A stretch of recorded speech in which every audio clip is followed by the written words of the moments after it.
Hello there, and happy 2016, everybody. This is Jay back here again once more with a little review video. This is something I've had on my to-do list for about 4 years actually. It belongs to a friend of mine from the 501st Legion. Wanted to see what we could do with this to turn it in from the original Parks Rogue EL lightsaber into something a little more modern. You can tell this is one of the older versions of that lightsaber. It has the calculator bubble strip on it. The more modern versions, I believe, use one of the gold cards instead. So this has been around for a while. I took all the EL guts out of it, and it's taken, I guess, about 4 years because there's been a lot of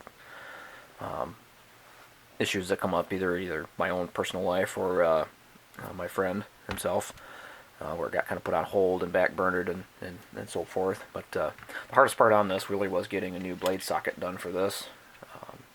This is a TCSS 1.18 inch custom blade holder. I had Tim at the custom saber shop do some custom machining work on it to reduce the outside diameter enough to actually fit in this, because this being a Parks, it has a inner tube here.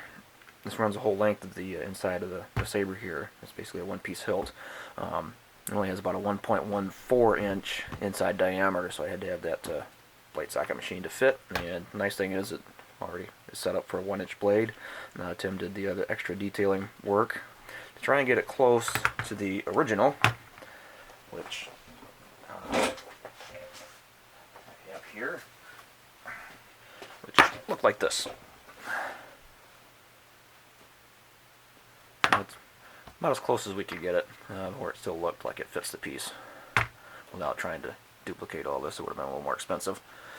This could have worked using a 3/4 inch blade on it, but getting a heat sink to fit in there with the today's current technology with the multi-die LEDs, it would have been virtually impossible to get it to fit and secure without having a lot of machining work done on it. And this was supposed to be done on a bit of a budget, with the intention of probably selling it, and once it was finished, and using the money from that to build him my buddy something reminiscent of a Anakin Revenge of the Sith lightsaber, as he does have a Rebel Legion approved costume of the character, just doesn't have the lightsaber. At least not one that really functions. I think right now he's using Force effects, and he really isn't all that thrilled with that. So hopefully we'll be able to get this one sold eventually, and put the money for that towards funding the new replacement saber. So enough about that. Let's have a look here. The only thing that happened to this that really turned out that I was personally disappointed with was right here on the button mount. Doing some test fitting on it, I think you can see that it broke. I didn't have the hole in the new blade holder drilled big enough for this piece to really fit in there. When I went to tighten the screw down to check to see how well it was going to fit, it just snapped. So we can get a new piece for that. It's about $15. Park Sabers has that, or I think Blast Tech still has some of that stuff, even though I hear they're going out of business. Anyway, you'll notice this is still the activation button. This is the auxiliary button. This now runs, instead of the EL inverter that was taking up all the real estate in here, it now has a Crystal Shard 2.5, 18650 rechargeable battery, and the Crystal Shard is back here, battery's right here, speakers right here, and then we have the auxiliary button. Of course, it's mounted in my typical C-clip style. And then to access the recharge port, and this also has a rice port, you have to remove this little thumb screw and pull the end cap out. And there you go, there's your rice. This is your recharge with the kill key. I don't know how well it's going to show up, but the SD card is down in there. You can access that pair of pliers, tweezers, to make changes to the sound fonts. It's not necessary to remove that to change settings because it has a rice port. It will come with a cable for that. Let's pull this out and start it up.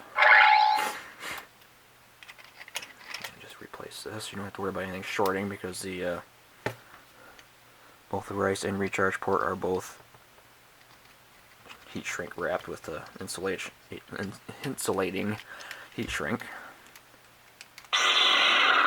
It's not the loudest saber because of the way it's built. I didn't really want to drill a bunch of extra holes in it, but I could. I suppose if somebody wanted, you could drill a few holes here in the end cap. I like it. It's a nice deep tone to it. Let's put a little stubby on here and have a look at the color.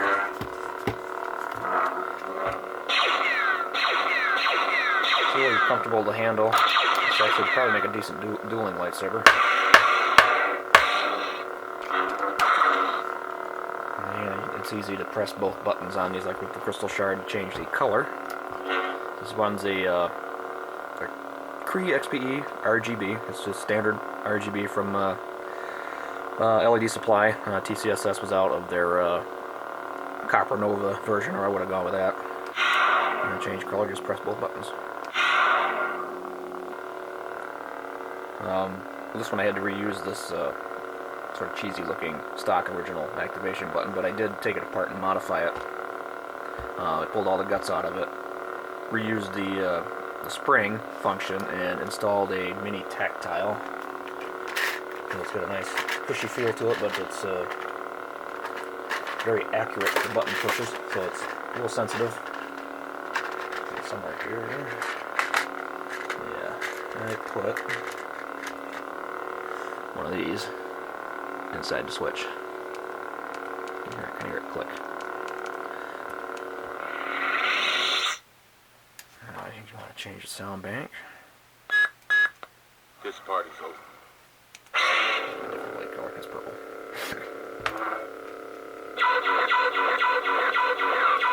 Play the settings on that.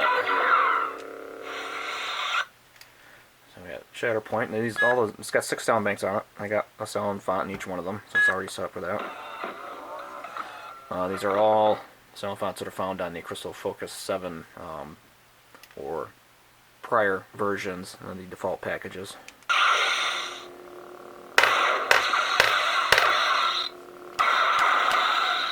Decided, since this is sort of a Darth Vader style hilt, I went with most of the Sith sounding fonts that I could find.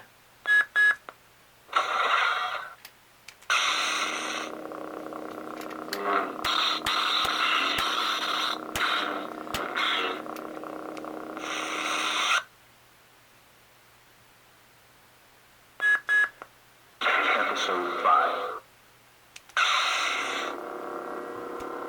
This is Nova Stars Episode 5. Very Vaderish sound to it. This is probably one of my favorite ones for this. A nice red. It's just the Cree red by itself.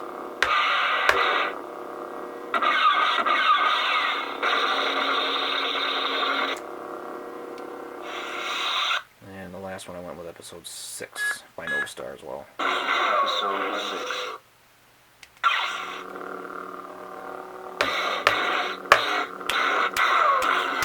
Sort of based on Vader from Episode 6. This is a nice shade of orange. These will all the colors will be configurable through the Rice cable and the Rice app on your PC or Mac, if you have a Mac.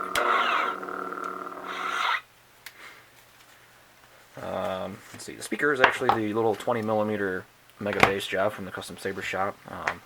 Sounds pretty good in there. I like it. Other people might not like that quite so much because it's not ear-splittingly loud, but I don't really think lightsaber should be that loud, personally. It's more of a personal preference thing.